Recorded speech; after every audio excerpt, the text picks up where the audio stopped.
Queridos irmãos e irmãs, hoje nesta solenidade de São Pedro e São Paulo, essas duas pessoas maravilhosas que na história inicial do cristianismo deram as suas vidas para o anúncio da palavra. Olhemos para Pedro, olhemos para Paulo, olhemos para o nosso Papa Francisco. A primeira leitura, tirada do Atos dos Apóstolos, fala de Pedro. Enquanto Pedro está preso, Herodes, primeiro, fala bem claro, que Herodes mandou matar Tiago, irmão de João, a fio de espada. E mandou, vendo que isso agradava aqueles que eram contra os ensinamentos da palavra, então mandou prender Pedro, o coordenador da comunidade.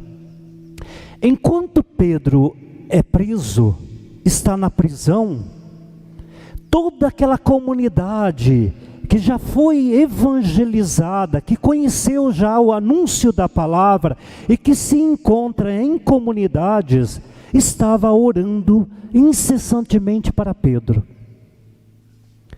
É a comunidade que ora, é a comunidade que é atendida, é a comunidade que se une em unidade por todos aqueles e aquelas que no momento do seu sofrimento, nos momentos das dificuldades, nos momentos das doenças, praticamente todos se colocam na presença de Deus para pedir a Ele, para que nós sejamos libertos. A segunda leitura é uma carta onde Paulo manda para Timóteo.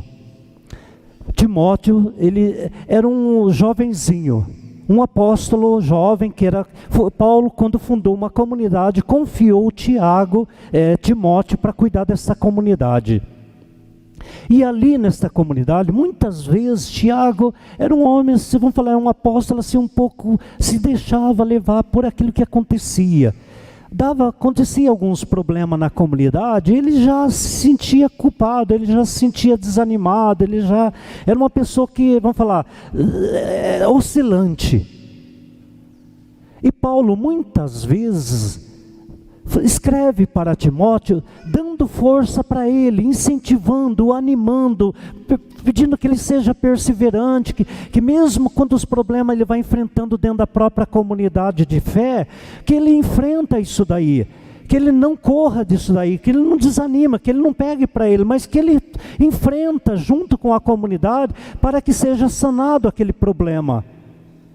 E é isso que Paulo vai lá. E agora neste momento, nesse sentido, Timóteo tinha toda uma afeição a Paulo. Por quê? Porque sempre nos momentos difíceis de Timóteo, Paulo era aquele que consolava a pessoa dele.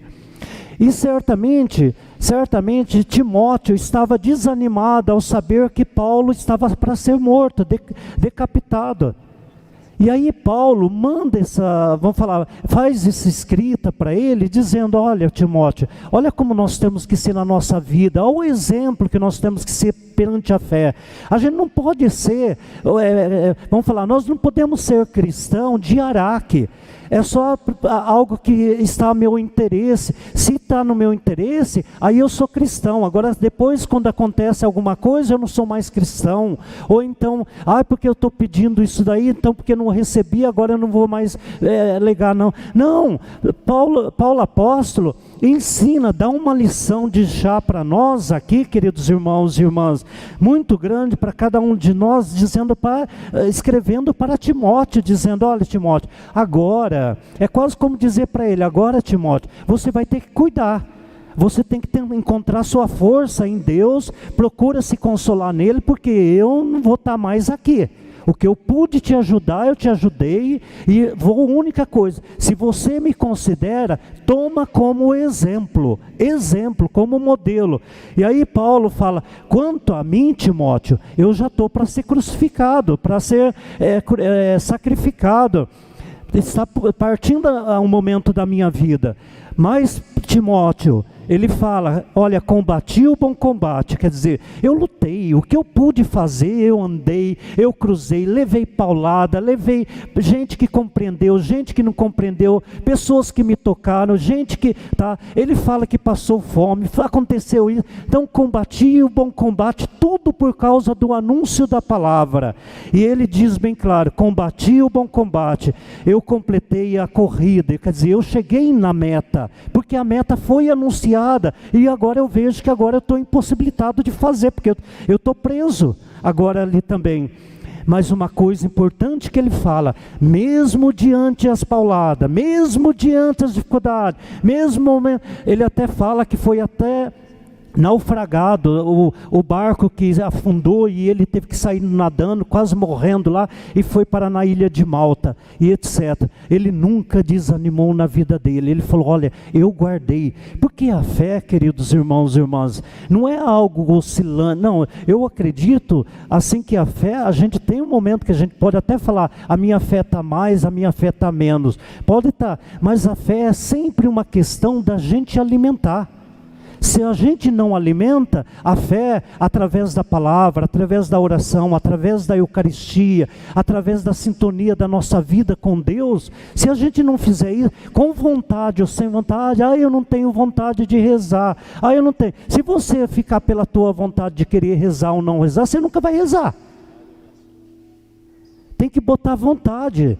A gente tem que, de certa maneira, esforçar na realidade. Vamos falar, Paulo apóstolo, ele não ficou lá pensando, não, deixa que os anjos venham anunciar aí, eles vão sair correndo para todas as comunidades, vai anunciar, não. Eles tinham bem claro, Deus deixou, é para nós anunciar, somos nós os anunciadores da palavra, somos nós que devemos arregaçar a manga e levar a palavra para todos aqueles e aquelas que precisam de nós.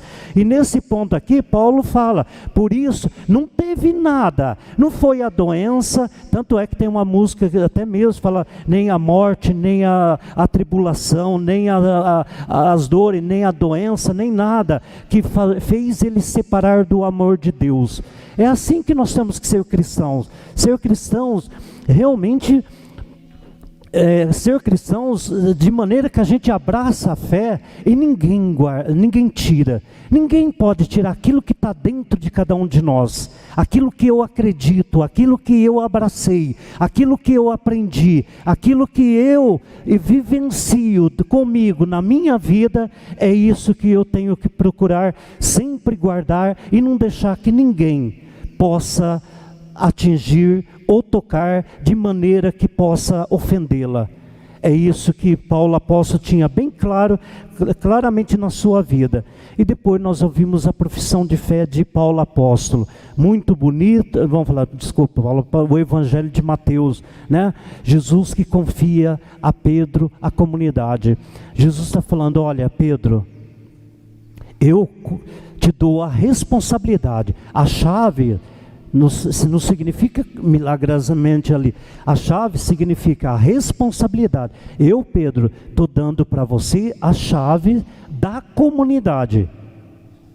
O reino dos céus é esse, é a comunidade, é o reino das pessoas que se encontram em comunidade para celebrar, para amar, para se honrar, para se perdoar, para partilhar, para ser irmãos e irmãs na fraternidade, no amor, tendo Jesus como fundamento para poder sempre saber aonde está sendo guiado. E é isso que, queridos irmãos e irmãs, que é a palavra que Jesus fala bem claramente ali, de certa maneira. E uma pergunta que daí eu colocaria para cada um, que daí Jesus fez a pergunta para os apóstolos: quem dizem ser o Filho do Homem? Na realidade, qual é a mentalidade que eu tenho de Jesus? Digamos, quando eu falo de Jesus, que Jesus eu transmito para os outros? Jesus queria justamente, quando ele fez essa pergunta, ele queria saber, que será que esses discípulos, qual a mentalidade que os discípulos estão pensando que eu sou? Aí eles falaram dos profetas.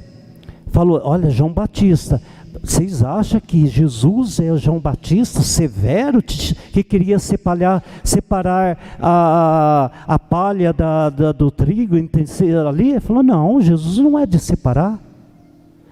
Fazer como Elias, como Jeremias, como outro dos antigos profetas, que era tudo a base da violência, não, de jeito nenhum.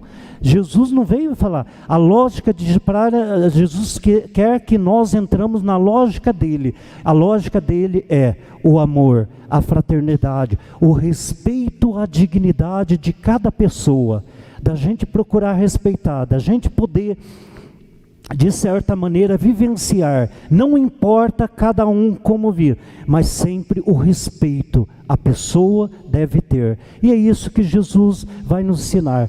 E às vezes nós temos que tomar muito cuidado. Por exemplo, quando uma pessoa fala, vou dar um exemplo mínimo, pequeno, para as crianças, às vezes a mãe fala, filho, não faz isso não, Jesus não gosta, Jesus está olhando, ele vai te castigar.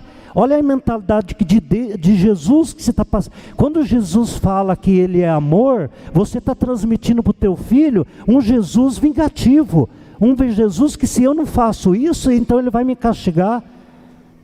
Isso daí a gente tem que tomar muito cuidado, porque essa não é a mentalidade do Evangelho.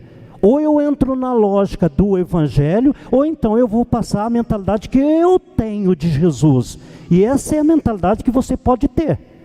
E que na realidade não bate com o Evangelho. Porque se você lê o Evangelho, você vai ver um Jesus muito diferente daquilo que você semeou para o teu filho ou para a tua filha. Louvado seja nosso Senhor Jesus Cristo.